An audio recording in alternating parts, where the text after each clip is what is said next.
कुछ जंगली शेरों ने मिलकर एक गधे का शिकार किया, लेकिन उनमें से एक शेर ने कहा, इसे मारो मत, मेरे पास इसको लेकर एक बेहतरीन योजना है। उस योजना के तहत शेरों ने गधे को अपने साथ रखा, उसकी देखभाल करके उसका विश्वास जीत लिया। फिर एक दिन उसे वापस गधों के समाज में भेज दिया, पर इस बार वो गधा एक गधे की तरह नहीं, बल्कि वो एक शेर के समान गधों का राजा बनकर वापस आया था, जिसके पीछे सभी शेरों का साथ था।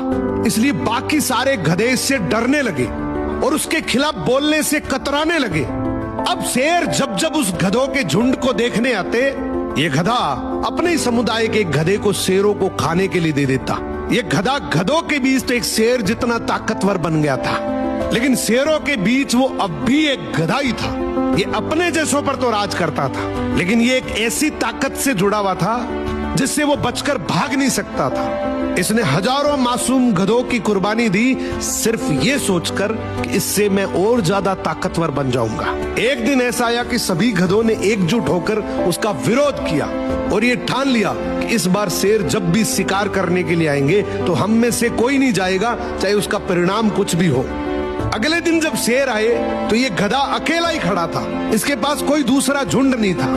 तो गधे ने शेरों से विनम्रता से कहा कि देखो साहब, मेरा खौफ अब खत्म हो गया, मेरी कोई बात नहीं मान रहा अब। तो शेरों ने डिसाइड किया कि चलो अब तू किसी काम का नहीं है तो तू ही साथ चल ले, आज का हमारा भोजन तू ही बनेगा।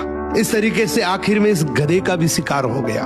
हर समाज के अंदर एक ऐसा गधा जरूर होता है जो अपने लालच के लिए, अपनी ताकत बढ़ाने के लिए अपने ही समाज को दांव पर लगा देता है।